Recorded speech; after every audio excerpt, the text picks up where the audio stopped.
పెద్దలారా మిత్రులారా అందరికీ నమస్తే. నేను Garidepalli Satyanarayana new Lakshya organisation we fight against cancer. Topic cancer మీద. సో తెలంగాణ రాష్ట్రంలో ప్రతి 10 నిమిషాలకు ఒక క్యాన్సర్ కేసు నమోదవుతుంది. 20 నిమిషాలకి ఒక ప్రాణం పోతా ఉంది.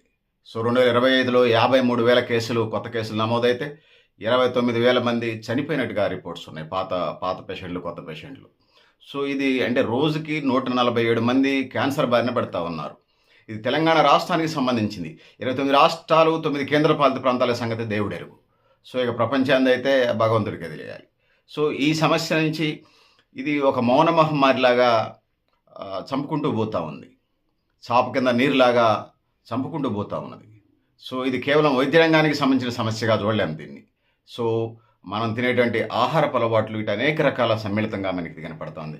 పర్యావరణ పరిరక్షణ, ఆహార భద్రత, పారిశ్రామిక నియంత్రణ, ప్రజారోగ్యం, కలుషితంగా ఉన్నటువంటి నీళ్లు తాగటం, పరిశ్రమలు వదిలినటువంటి వ్యర్థాలు మన త్రాగే నీరులో కలిసిపోవటం, ఇట్లా అనేక రకాలుగా క్యాన్సర్ల బారిన పడుతూ ఉన్నారు.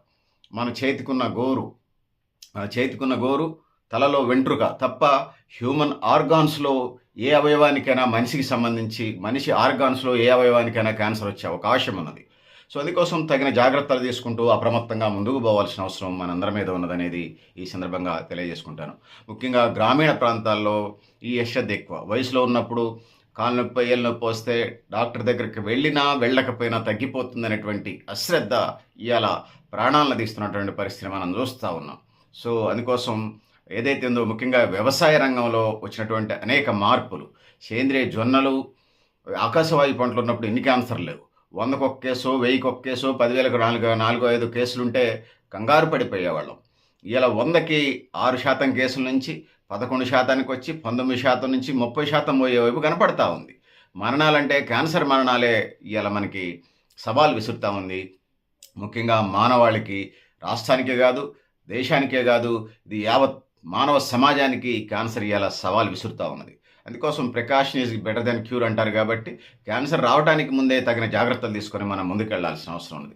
ఇందుకు ప్రతి గ్రామీణ ప్రాంతాల్లో స్క్రీనింగ్ సెంటర్స్ పెట్టాలి. ఇలా ప్రైవేట్ రంగానికి అప్పచెప్పారు. ఆ టెస్టులు ఏమో చాలా ఖరీదైనవి. అందుకోసం ముందు జిల్లా హెడ్ క్వార్టర్స్లో పెట్టండి.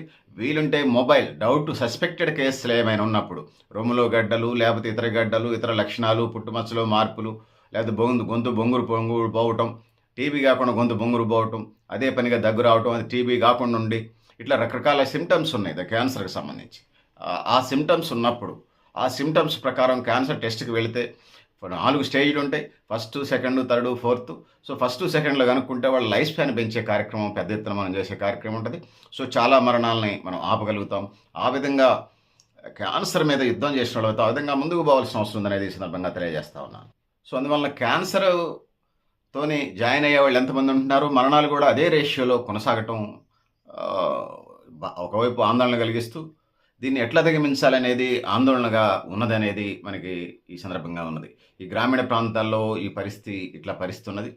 లెక్కలేంతరం దీన్ని అధిగమించాలి. క్యాన్సర్ స్క్రీనింగ్ ఇప్పటికే చెప్పినట్టుగా ప్రతి జిల్లా కేంద్రంలో పెట్టాలి. మొబైల్ అంబులెన్స్లు పెట్టి స్క్రీనింగ్ చేసుకుంటూ వెళ్ళాలి. సస్పెక్టెడ్ కేసుల మీద, పరిశ్రమల వ్యర్థాల మీద పర్యవేక్షణ చేయాలి. కఠినమైనటువంటి పరీక్షణ ఉండాలి. ఎందుకంటే అవి వదిలినటువంటి లిక్విడ్స్ అవన్నీ భూగర్భ జలాల్లో కలిసి అవి తాగితే క్యాన్సర్ బారిన పడతా ఉన్నారు. సో ఆ విధంగా ముందుకు పోవాలి. జీవన శైలికి సంబంధించినటువంటి ఫుడ్ హ్యాబిట్స్ కూడా క్యాన్సర్ వైపు నెట్టేస్తున్నాయి. ఫాస్ట్ ఫుడ్లన్నీ కూడా పేగు క్యాన్సర్లు, ఇతర క్యాన్సర్లకు దారితీస్తూ ఉన్నాయి.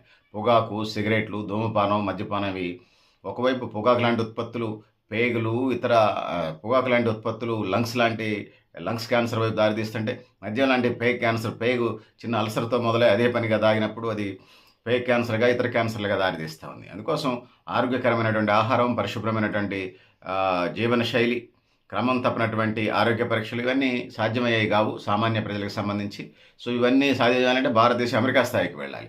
కానీ ఫుడ్డు అండ్ డ్రింకింగ్ వాటరు, ప్రకృతి పర్యావరణాన్ని మన చేతనైనంతకి కాపాడే ప్రయత్నం చేయాలి. అందుకు ప్రభుత్వాలు, ఎన్జిఓలు వీళ్ళంతా కూడా నడుం కట్టి ముందుకు కదలాల్సిన అవసరం ఉంది.